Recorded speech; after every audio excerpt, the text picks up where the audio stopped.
official. It's official. Big facts, no cap. Where you at? Yeah. It's time to kick back. It's the mix. Yeah, what's up, everybody? Welcome to The Mix, the only live millennial and Gen Z talk show in the game, giving you all the good vibes, fun, and of course, a mix of opinions, baby. We're your source for what's new, what's hot, and what's next, right here, live, only on Fox Soul.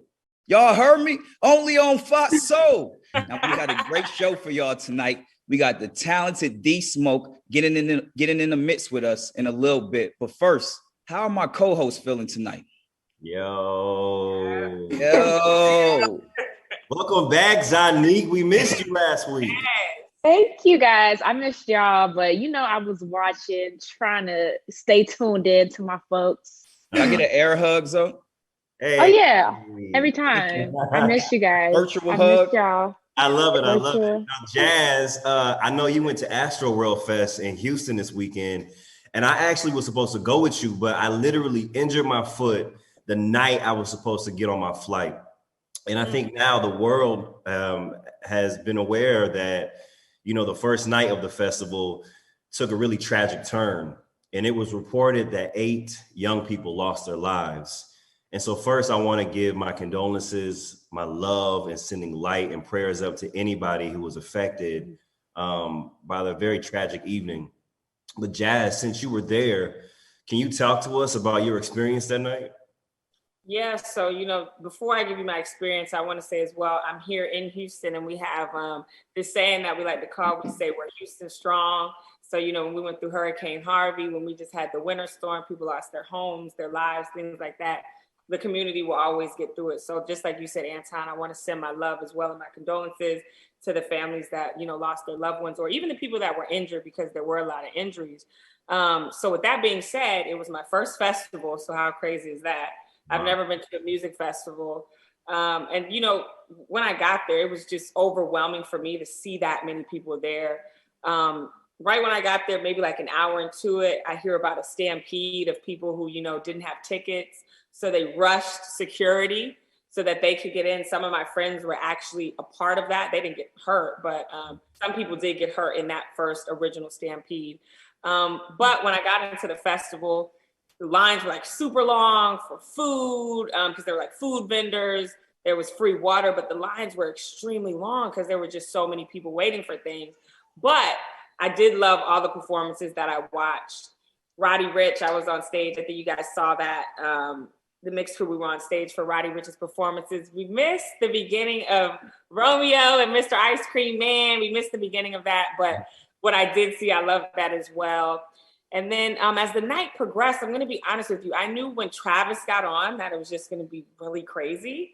So I actually went and sat in the media room. I was like, I'm not about to play with them, because like for other performances, I was on stage or backstage. But Travis, it was like everybody had, he performed on a separate stage, a totally separate stage. So I was like, nah, his fans are going to get crazy, because some people had been waiting at the stage that he would perform at since like 2 p.m. And he didn't go on until about 9. So I already knew, I was like, these fans are ready for Travis. Wow. So I actually went and sat in the media room. Even when, the surprise guest was Drake, I didn't see this live at all. And I was literally like a few steps away. I was right by the media room was right by the medical room as well. But I was just in there watching it on, Apple Live, wherever it was streaming from on Apple. So, I didn't really hear about the tragedies or anything like that. I heard people had passed out. And I heard that someone had passed away. One of the security guards said that. They were like, yo, somebody just passed away. He came into the media room and said that. But I didn't hear about 8 people or anything like that until the next day. Wow. But I already knew. I was like, Travis, one of my friends is actually a big Travis Scott fan. And he was telling me like rage is what it's all about. He was like, we go to Travis Scott concerts to rage. This is what he promotes and we love it. We just want to rage in peace. So it was kind of different for me to hear that side of it, because I'm like, I'm not into the mosh pits. I'm not into anything like that. But, overall for the beginning half, I did, have a lot of fun. But for Travis's part, I was in the media room, because where he was performing too was very muddy. So it was in like grass. You know, so if you hear people talking about these sinkholes and things like that, it's because when they fell, you're literally in mud, so it's hard to get back up. Where the performances I watched, you know, it was in the concrete. So, well, thank God you're safe, because when I read about everything that happened, I immediately thought about you and the rest of our team, because you guys were there. So I didn't know if you were in the audience, if you were backstage, or wherever you were. So thank God you were safe. And Romeo, you were there too, as she mentioned. Like, did you see any of this? Were you there for that part? Yeah, we were the first act, actually. The crazy thing is that we weren't even supposed to be there. It was just so many moving parts where the timing was just off with our schedule. I mean, my dad was added to the list before he even confirmed or signed. So out of good faith, he made it work out that morning. But I think the best thing is I want to read my post I put on Instagram. I'm going to read it off my phone if you could pull it up. But literally, I wrote, this weekend started on a high and ended on the lowest of lows. Me and my pops, Master P, kicked off Astroworld. And as you can see in the last slide, with energy that high so early in the day, my father expressed the importance of safety and simply having fun responsibly at the end of the set. My dad was actually supposed to perform later that night, but due to already being booked for the concert in Baltimore, that same day, we had to be 2 places at the same time. I'm gonna just skip to this part, praying for all of those who didn't make it back home that night and to their families, and praying for healing. I hope this reminds us that although we just want to have fun, the devil is very present as well, and he comes to destroy our happiness. Stay aware, stay prayed up, and even more inspired to be a light to this generation. But it was just very heartbreaking in hearing the news, because we performed there. It was a lot of energy, but with that much energy and that many people, you do have to be aware of your surroundings, because you just never know. So it's very hurtful, because I had a lot of family and friends there. Like, I grew up in Houston.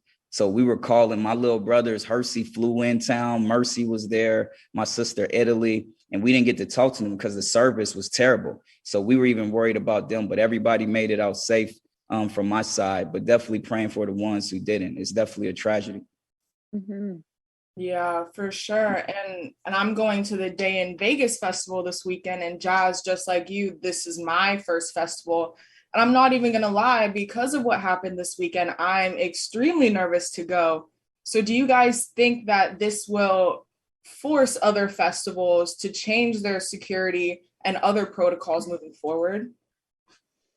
I think that it will definitely force them to change the protocol when it comes to going to festivals and things. I think that, you know, the more that we go on this year, last year, I think we're seeing there's a lot of things that need to be changed and are changing as well. And I feel like this is definitely one of those things where it needs to be more security, or more, you know, more people that you can get to closer in the crowd that can help with things like that. Because I feel like even just with going to any concert now, like me and my friends, we're always like, if we can't be backstage somewhere or, you know, on the stage, like it's not really worth going. Yeah, it's not worth going because I mean, I feel like it's been dangerous like that for a minute. My friend also went to a concert where she was like bum rushed and trampled over, and she was like, I don't ever want to be in the crowd anymore. So I think it's a big thing that needs to happen. It's so unfortunate, because like festivals are supposed to be, you know, the highlight, like in music, for you to go to one concert and you can see so many different bands or artists at one time. And so like for this to kind of have a dark shadow over festivals now, and for you, Jamie, like you've never gone to one, you're going to go to your first one. And Jazz, this was your first festival experience. Like, I've been to Coachella twice. Coachella was the most magical moment that I've ever had, going to see artists perform. And I could not imagine being trampled over, because it's thousands upon thousands of people that go to Coachella every year. So I hope that this doesn't change the experience of going to festivals, and it doesn't change the experience of a big festival like Coachella going forward. But we do have to figure out how we can make it safer so that this never happens again. And, you know, what is the answer? Like, how do we make it, you know, safer? Well, look, you know, kind of a different situation, but remember the church shooting in South Carolina and the deaths at the Black Knight movie in Colorado. When tragedies like this happen with so many deaths, it shows the change we need and actual security needed to go to places to simply enjoy ourselves. You know, the one thing I've learned is that no matter where you are, if you go out in public, you don't know if you're going to make it back home. That's just the simple truth. You know, where there's good, there's also evil. That's why security protocol had to change. If you think about the airports, remember we used to be able to walk straight up to the airplane? Yep. Not anymore. You know, for churches, we need armed security there, for schools, for movie theaters, etc. And now that's definitely going to have to change for festivals as well. You know, safety has to come first before anything. But like you guys said, you know, even out of this darkness, I think this is going to make a lot of young people more aware of their surroundings, even when you're going out just to have a good time. You know, no concert or any good time is worth your life. Yeah. Okay. I believe that. You know, I've heard like a lot of people are putting the blame on Travis or his team. And I want to say that I think that his whole vision for bringing this concert and bringing Astroworld to Houston was to, you know, bring light and love to the city where, you know, helped raise him. And so in my opinion, I don't think that he is to blame for this. I don't think it was his intention to have anyone be hurt or killed. But I do think like this is, you know, a teachable moment going forward. And because I remember you said, Jazz, that he promotes raging.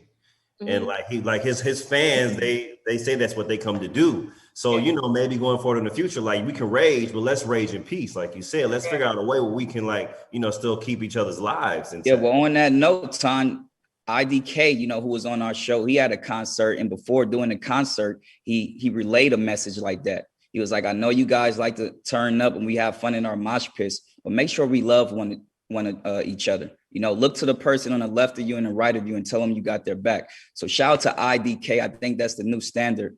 And once again, we just want to take another minute to send our love, prayers, and healing to the families who lost loved ones this past weekend. If you're watching and you want to help out the families, we're linking GoFundMe's official page for the families on our Instagram account.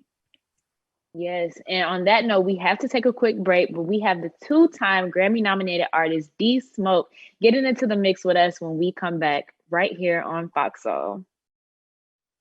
Welcome back to the mix, you guys. So our first guest is a two-time Grammy-nominated artist coming straight out of Inglewood. You might recognize him from when he won the hit show Rhythm and Flow, but he didn't let that be the end of his West Side story. He just released his sophomore project, War and Wonders, and he's kicking off his very first headlining tour later this month.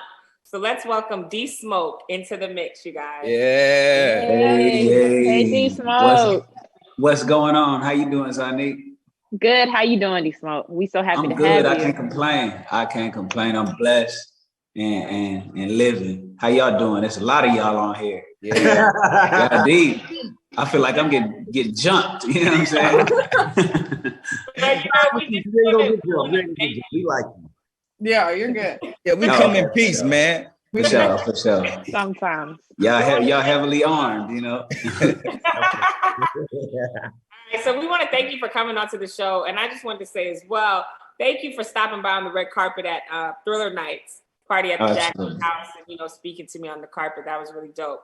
But that was your first time at the estate. So how did it feel being there? Oh man, it was crazy. Like to be able to walk through and just see the history, you know. A friend of mine was performing there. And so just being in the green room, that's one of the places that Michael just has all these family pictures up. And it was that attic space that he used to kind of just get grounded and remember who he is and reconnect.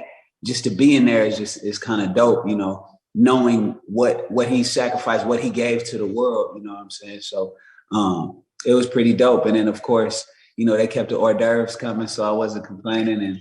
And okay. it was a little spooky at the same time. So it was a lot going on, but it was cool.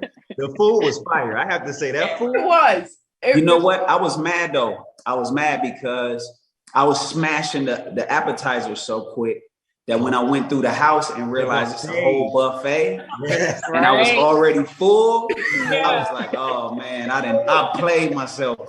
I played myself, but you know, it was a good time. Good time. Okay, so you also just had a birthday a couple weeks ago. So happy belated birthday. Thank you. More life. Thank you. Okay, what did you do to celebrate your birthday? I went to Tulum. You know, everybody, all the last 2 years, everybody been posting, I'm in Tulum and shit, you know what I'm saying? And I hadn't gone, but everybody that went also said, even though it's kind of trendy now, it's good reason to go. You know, it lives up to the hype. We were swimming in the caves in the cenotes. We was estábamos festejando cerca de la playa en los restaurantes. Partying all that stuff. Muy bien. That's the type of energy we want on the mix. Todo estaba muy bien, you know. Hey, but you know, my wife did it kind of big. She accidentally rented out this whole like hotel resort with like 20 rooms, and we only needed like 6, but we just had the whole thing to ourselves. So it was like, you know what I'm saying? Forget it. Let's do it. Can we curse on this? Well, not anymore. We went big time. Good. We went big time. I caught myself. It's okay. Okay. She was like, forget it. Let's go. It was a good time though. So speaking of your beautiful wife, you just got married. Congratulations on that. Congratulations. We love in the mix. That's Oh yeah. So did you guys do a big wedding or did you keep it small? How did you guys celebrate? You know what? Relatively, it was relatively small, but it was still over 200 people there. You know, it could have easily been ridiculous, you know. But we did it in Huntington Beach by the beach. It was beautiful. My family is big enough to just have 200 people on my side. So of course you got some people that's mad, like, oh, how come I didn't get no invite? You know what I'm saying? Mm-hmm. You just got to be like, hey, look, I love you. You know? Okay. We just started blaming COVID, like, hey, COVID, you know. Hey, but then, like you told us on the Miss, it's timing for everything, you know, because we've been trying to get you on here since season 1, but we finally got you. So it's a timing thing. That's all you got to say. Perfect timing, baby. There we go. Hey, random ass story. My brother used to work at Guitar Center. And so I was going up to Guitar Center to fool my brother one time, and your pops happened to be in there buying up the whole store. And I got an old picture somewhere in an old phone where I was like, hey, look, man, I can't leave without getting one. He's like, come on, for sure. And I was with my mom too. So him and my mom took a pic. Wow, that's the Guitar Center like ages ago. Yeah, no, we used to be in Guitar Center when we first moved out to Cali. Pops used to be in there every day. That's crazy. So full circle. Yeah, absolutely. We need to see that picture too. So you got to find that. I'm gonna find that, and I'm gonna make sure we send it over. All right, for sure. Now, D, you're an artist that never hesitates to shout out where you're from, and that's Inglewood. I'm on the interview. Yeah, how you doing though? How much does it mean to you, and what it was like growing up in Inglewood, and what it's like now, especially with the changes that's coming up with the new stadium? So, Inglewood, I always compare Inglewood to nature, you know, like from the outside looking in, people are like, oh my God, you like when I went to the UCLA and they was like, oh, where you from? You know, I was like, I'm from Inglewood, you know, and they like, oh my God, and you made it here. You know what I'm saying? And from the outside looking in, people have this one-sided view of what Inglewood is. And it is that, but it's like, it's not that 24/7. So it's like, so the comparison to nature is that you walking around, you see a butterfly. Oh, that's gorgeous. You know what I'm saying? It's trees. So in Inglewood, it's palm trees, blue skies. You know, we get the beautiful West Coast Cali weather, but you just have that element that you have to be aware of. And you know, me and my brothers coming from a household that's full of love, full of music and teaching and all that stuff. But my parents didn't have money. So when it came time to move around, we had to do so by ourselves. We had to catch the bus. We had to, you know, ride our bikes. And that's what puts you amongst that element. But, you know, we were raised to have each other's back and know how to defend ourselves. So that part of it was cool. And, but now seeing the developments of the stadium, I'm not one to work against change. You know what I'm saying? Change is a constant. So if I'm over here just gonna complain about it, then, you know, I'm just gonna be the bitter dude on the side.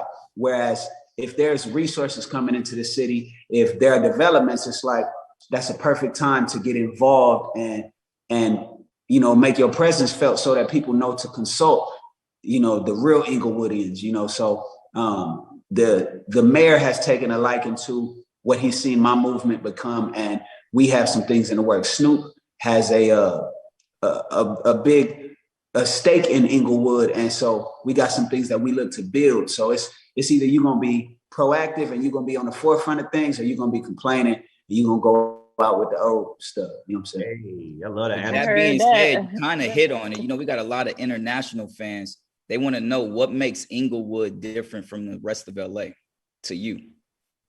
Inglewood from the rest of man, we are a proud place. And not that people from LA ain't proud, but it's like Inglewood will test you. Like as a youngster, and this is true to LA too. As a youngster, Inglewood will test you. But once you make it out of Inglewood and you represent for Inglewood, then the whole city embraces you. And I don't know their love, you know. I don't know no whole entire city because there is no all of LA. You know, there is no all of Hollywood. There's sections. And there's sections in Inglewood, but once you make it out and you're doing something positive, all of Inglewood will embrace you. You know, from the north, people on the north side, I got homies over there that's like, bro, we see what you're doing. We behind you. Of course, my actual neighborhood, the people is like, bro, nigga, they like, they like, if you got a problem, you know what I'm saying? If you got an issue, let us know and we'll handle that. And it's just the nature of them feeling ownership of your movement and feeling like they want to support it in all the gangster ways they know how, you know. So. Well, something that's happening in Inglewood, which is huge, is the Super Bowl is in town this year. So how excited are you for that? And how big is this halftime show going to be? Oh my God, it's huge. Like these are legends. These are West Coast legends. And so to be on the coast, one, I don't know if y'all been to any of the Rams games, but when the Rams games come to the city, once a week, everything is shut down. You know, like traffic, it's so many streets blocked off just to direct people straight to the freeways. The hardest thing is to leave the stadium and stay in the city because it's like, how do I get to these back streets? You know, so with that being the case for a regular game, like I can't even imagine what the mayhem is going to be for the Super Bowl, you know, but it's exciting. You know, it's a light shed on the city. And, you know, I'll be doggone if they don't say something about D-Smoke when they come to Inglewood. You know what I'm saying? I heard that. Don't come through my city and not mention your boy, you know, so. But like I said, we real proud. Inglewood is a proud place. And the people that know what's up, the real ones is going to show up and be a part of the change that's happening and not work against it. Of course, just hold people accountable, though, so that these changes are made with integrity and with the Inglewood natives and the community in mind, and not at their expense. You know, I be telling people, hold on to grandma's house. You know, people be knocking on doors like, hey, here, I'll make you an offer. And if you ain't hurting, if you don't have to, like, hold on to that house because the value's only going up, you know what I'm saying? And you sitting on wealth, so. Yeah. Lesson of the day right there. Jim. You're a gem.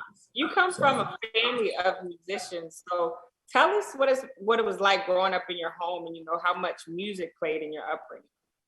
Man, it was just normal. It was just normal. Like I remember as early as 6 years old, sitting in church, and my mom was the minister of music, and I would just look up and be like, "Dang, this is what she was practicing at home, and now she's doing this in front of 1,000 people."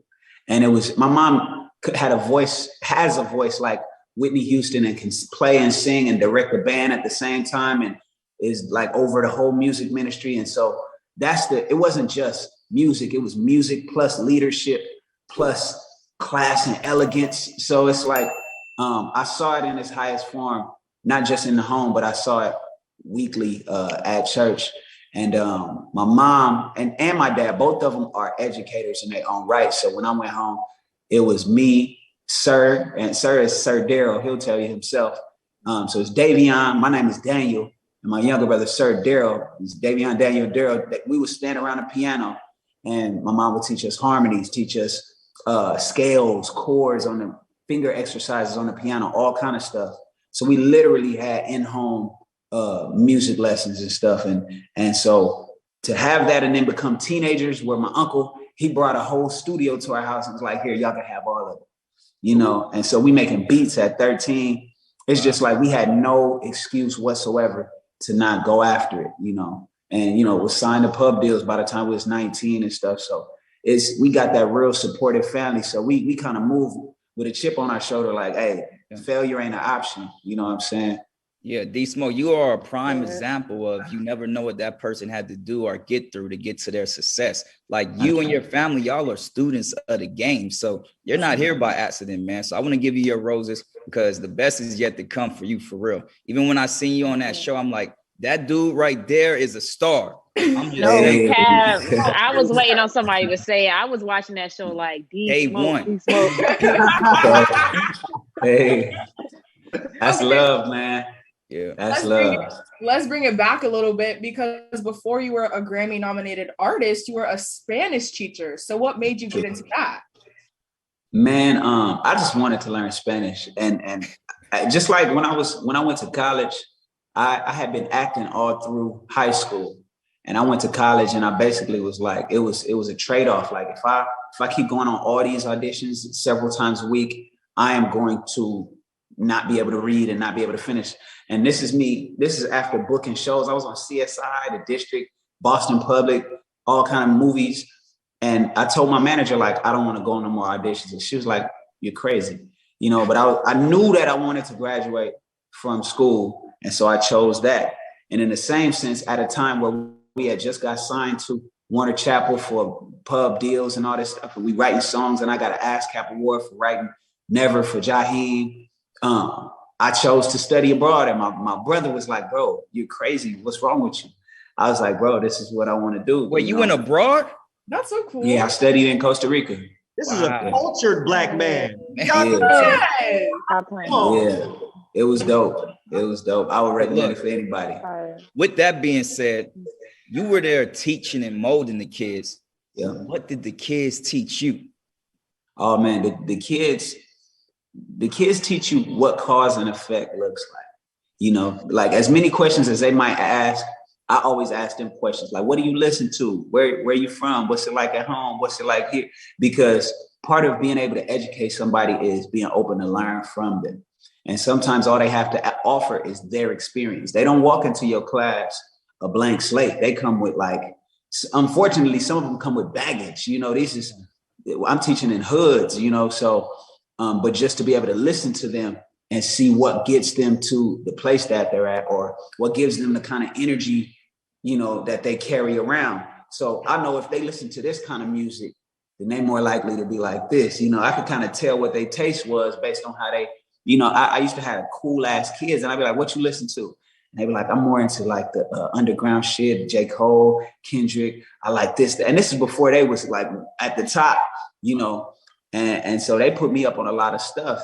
And it just showed me like, look, you are a reflection of your diet. You know, we like to say you are what you eat, but you are what you ingest altogether, and music is included. Yeah. Imagery is included, you know? So, but yeah. Man, D Smoke, you don't understand. Like, we knew you were coming to drop gems at the mix, so we're excited. Hey. We're taking all of this in. Hey, Zoe, look, before we get to the next question, though. Okay. Hey, I got breaking news for y'all. Before we get to the next question, D Smoke is doing this interview in Dr. Dre crib. That's all I'm saying. He in Dre crib. Hey, his interview. I hope that's information that the world can know, because they know, but it's love. Okay, so I'm crazy. So I also wanted to ask you about your partnership with Own Our Own. Can you explain the program and what is you all's mission?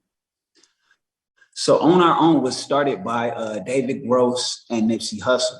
And part of that movement, the overall goal of the movement is to educate first Black people around ownership. You know, historically we have been on borrowed land and borrowed time and borrowed this and that. And so it's like, look, we need to be purchasers and lenders and not borrowers and stuff. So what I did, me and David had sat down, he told me about the movement, and we weren't sure what exactly we were going to do. And within this time of just ongoing conversations, my home boxing gym, Broadway boxing gym, the owner passed. And so it was in a position where it's like, we didn't know if it was going to be open to the community or not.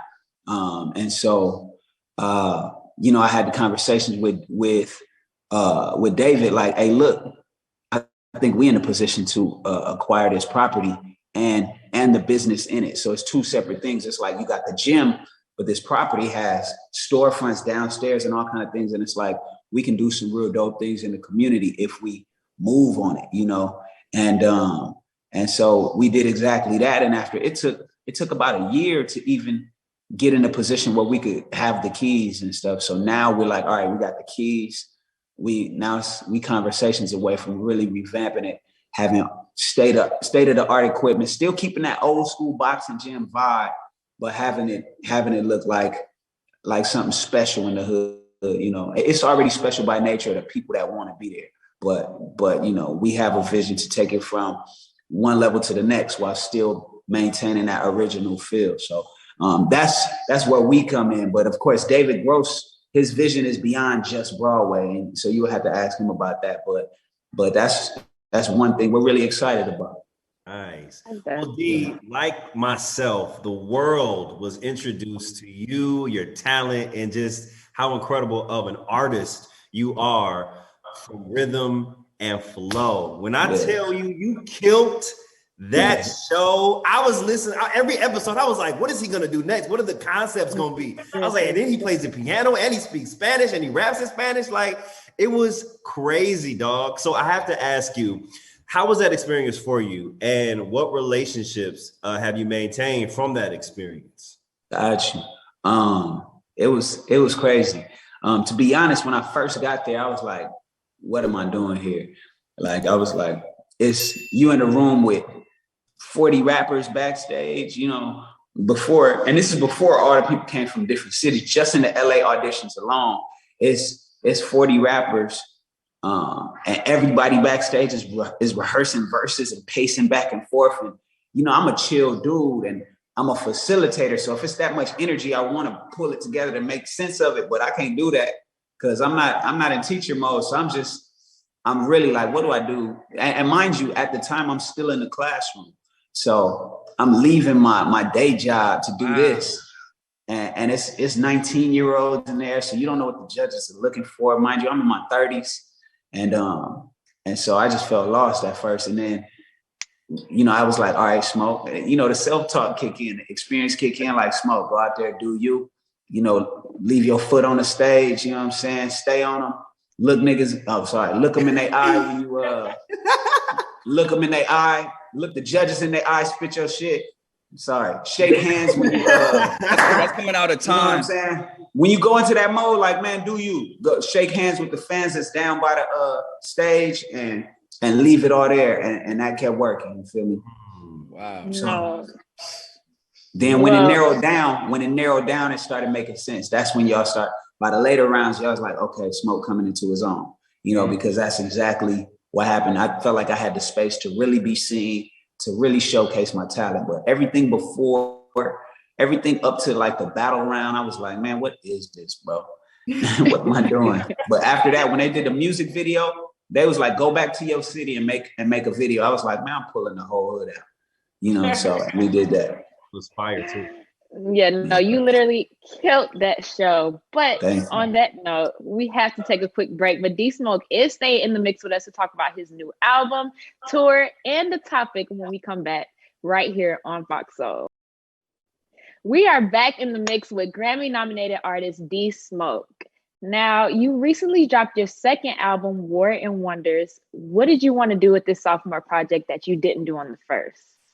War and Wonders is, I think every artist reaches a point where they want to capture the duality of what it means to be an artist, you know, or even be a human, because we all wrestle with that. So it's like, for example, you got Jay-Z, he did The Gift and the Curse.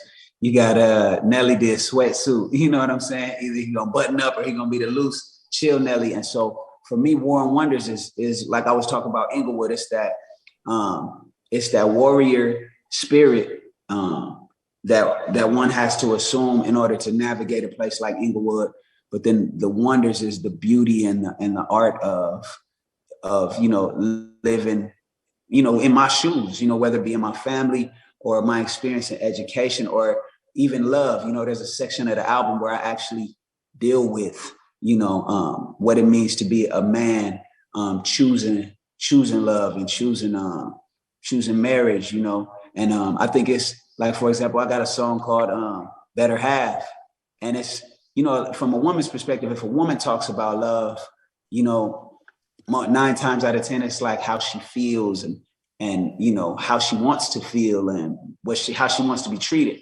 Whereas I feel like there's a perspective from a man's standpoint, like, this is the vision, and this is how I'm gonna provide, this is how I'm gonna protect, and this is the role that I'm gonna play. And that's like it's a different perspective, but there's a lot of pride in that. And you can also be honest from there. So War and Wonders has all those touches. You go from road rage, talk about the LA streets, to, Clockwork, with Marsha Ambrosius. So it's that balance. Well, one thing that I've noticed on both your albums is that you don't do a lot of rap features or other rapper features. You mostly have features from singers. Why is that? I think that's because I want my features to reflect the amount of, or the type of music I listen to. So I think I listen to a whole lot of music, and rap is a part of that. And my album is very musical. I'm the rapper on that, you know what I'm saying? And then we want these sounds, we want these elements and these touches in there, so that when people listen to it, they have an experience. And on this one, I do have a select few rappers on there. I have, I have Westside Boogie on there, just blessing the song Crossover. I have Toby Nwigwe on the song with me and BJ the Chicago Kid, and these are touches, people who can really speak and leave a stamp on it. I don't care to do I'm not from the school of rap battling, so I don't care to do the like hop on and talk your shit songs. You know what I'm saying? I'll do those. I've done features like that, but for the sake of the album, it's like, hey, let's make this a memorable moment, and a meaningful moment. I get the vibe that you love R&B. Like, are you a big fan? Yeah. Big fan of R&B. I used to love, you know what I'm saying? And no points off my gangster, but I was a Destiny's Child fan. I was a Brandy fan. I was a Faith Evans fan. I was, I grew up on Boyz II Men, you know what I'm saying? Fred Hammond, gospel, Donnie McClurkin. So it's. What about that Keith Sweat? You had some Keith Sweat in there? A little bit of Keith Sweat. It wasn't, I'm not gonna lie, like what I heard, I picked up, but it wasn't like I popped in the Keith Sweat tape. You know what I'm saying? We for sure popped in the Boyz II Men tape, and learned it all.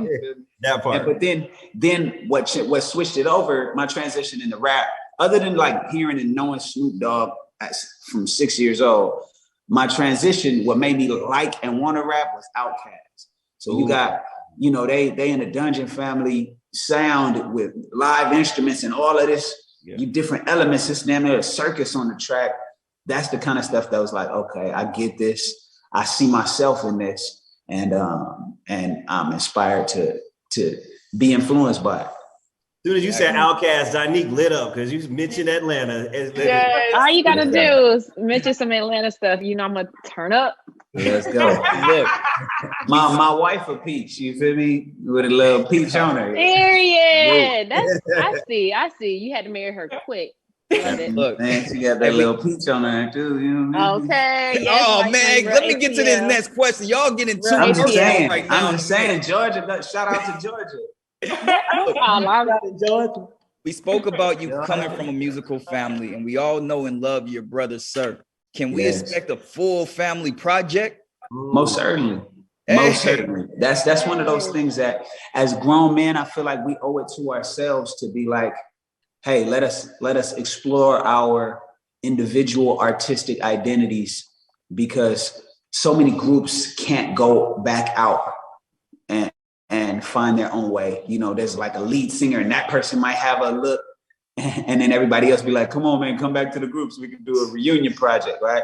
Whereas each of us has such a strong identity, and we always have, that it's like, we love that we all getting our own looks. And then like they found out me and Sir were brothers after the fact, and people still finding out. Some people still don't know, but so, yeah, it's important that we we find our way, we make our own lane, and then come together. And then it's on some like Power Rangers or Captain Planet type stuff. Avengers, baby. You know? Exactly. We got the best of the best coming together. I'm not relying on you. You're not relying on me. We just gonna bring everything together and make it 10 times stronger. And that's a big key in our community, man. You hit it on the head with that, for real. Yes, sir. Okay, so now D, you have a tour starting in my hometown of Detroit on November 30th. Yes, sir. How does it feel to headline your first tour? Man, it feels incredible. It feels incredible. I couldn't be more proud.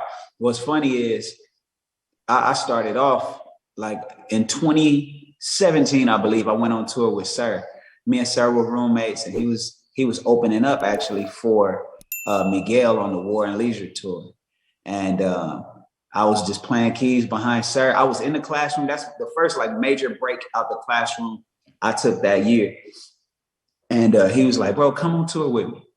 And I was like, all right, you know, he couldn't even really pay me what I was making in the classroom. But, you know, I told somebody like, you much rather be in a place where you're supposed to be for free than being paid to be somewhere where it doesn't end you up where your goals are. So we went. And so that was my first time seeing what tour looks like and feels like, you know, because it's an experience all together, just moving that fast, hitting the place, leaving your soul on stage and going somewhere else and trying to rest, you know? And so now to be able to do that and it be my music and it be people showing up who connect with the music, it's something special. So I'm excited. Yeah. Well, we're definitely looking forward to you going on tour. When you stop in Houston, I'm gonna have to come check you out. But we do have to take a quick break, you guys. But D Smoke will be staying with us and will be playing the game with us when we get back on the mix. On Final Show, you guys. Welcome back to the mix. All right, so we're running low on time, but we do want to have some fun with you, D, before you leave. So let's get into the mix minute. All right, what we got? Okay, so we're just gonna ask some rapid fire questions and answer as many as you can, as quick as you can. Don't think too hard, just let it flow and let's have a good time. So Jazz, go ahead and kick it off for us. All right, so what is on your playlist right now? I got some Alex Isley. I got some let them know about Alex Masego, some Masego, some Sir, some Smino, some Outkast, Jay-Z. I got some everything. I need the link to that playlist. Tiffany Boucher. Okay. You need the link to that playlist ASAP. I need this link, brother. Okay. So yeah, we need the link. But okay, mine. Who's the most influential person in your life? Ooh, I have to go with my mom. I feel it. Period. We love moms. It's the tough one, man. So I'm gonna need you to answer this correctly and remember whose house you are in. Who is your favorite West Coast artist? My favorite West Coast artist. You trying to look around, see who's I'm gonna have to say Corrupt. Okay. Corrupt. Yeah. Heard that. Okay, how about this? If you could live anywhere in the world, where would it be? Gotta go Costa Rica. Yes. Okay. Got to. Never been to Costa Rica. Okay. Got to. One thing you did with your prize money from Rhythm and Flow. Shot the video to Honey Jack. Okay. Yeah, which is still one of my favorite videos. Wow. And what is the first concert you ever went to? I think the first concert was a church concert, you know what I'm saying? but Fred Hammond as a high school student, I went to a Fred Hammond concert, but the first big concert was Jay-Z at UCLA. Okay. Yeah, in Poly Pavilion. It was crazy. Well, that's all we got for the Mix Minute, and we do have to take a break, you guys. But we want to thank D Smoke for getting into the mix with us tonight. Make sure you go get his album War and Wonders, and you can go to our Instagram page to find out when he's in a city near you because he's about to go on tour. So there's still more of the mix right here on Fox Soul, so make sure you keep it live. Yeah. Welcome back to the mix, everybody. So we're almost out of time, but before we go, we need to give you a little bit of the new music. Let's get into some new music mix. Period. Time. Yeah. Ew. Hey, I love it when I see it. I mean, we got money. Okay. In new music this week, Lotto came out the game with Southside.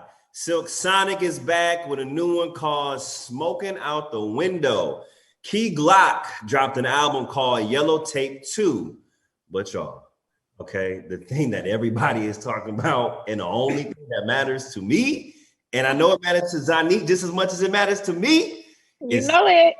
Walker, okay? It was Summer Walker weekend and Summer Walker month, Summer Walker year. She dropped the album of all albums this weekend, and it's called Still Over It, okay? And the internet, it exploded. And let me just tell you guys, I'm making a list of topics inspired by that album for us to talk about next week. So it's going. I love that. Hey, did any of y'all see that? Any of y'all seen them tweets where girls was like, Summer must have been dating the same dude I was talking to? Yeah. Cold world. I read today that she had the biggest debut of any R&B album of all time with this. What? Yes. Yeah, she did. Let me just say, I just want to speak on all of these real quick. Lotto, Southside. I am from the South Side. All you had to do was call me, girl. You know, I was just sitting by the phone waiting on you to call me. But who else? I'm sorry, I got to talk about everybody. Silk Sonic, the song, amazing. I mean, we need the album now. And Summer. Summer, girl, I can't turn that album off. What did you put in it, girl? Crack. It's so good. And that's just... We need Summer on the mix. Yes, exactly. Summer, go ahead. Romeo, you can get Summer. Come on, take your shirt off, and Summer, come on the mix. Come on, Romeo. Exactly. I don't gotta resort to stripping to get people on the show. Yes, you do. Yes, you do, Romeo. Yes, you do. Don't Unless it's Mariah Carey, I'll take off the shirt maybe. No, we're good. Look, you guys, Congress just passed Resolution 331 that has made November officially National Hip Hop History Month. So the bill was co-sponsored by Congresswoman Maxine Waters and Congressman Jamal Bowman.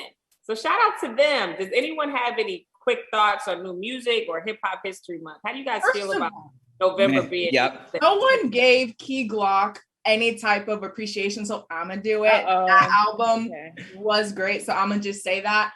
But on this Hip Hop History Month, I'm really interested to see what the culture is going to do with it, because you could do so much, and I'm excited to see how we express it as a part of our culture. And I also just want to say, a lot of my friends in the industry was hitting me up, and a lot of people was getting attacked, you know, with all these conspiracy theories. People keep saying the music business is satanic, and it's that if you're a Christian, why are you in it? People forget that evil is everywhere, and it's up to you to be a light and show otherwise. The devil wants us to run. We don't run from the devil. The devil run from us. We're being a light. And we see how much music, it just uplifts us. We got to keep doing the right thing, being a light. So shout out to everybody chasing their dreams and goals out there. Keep being the best you.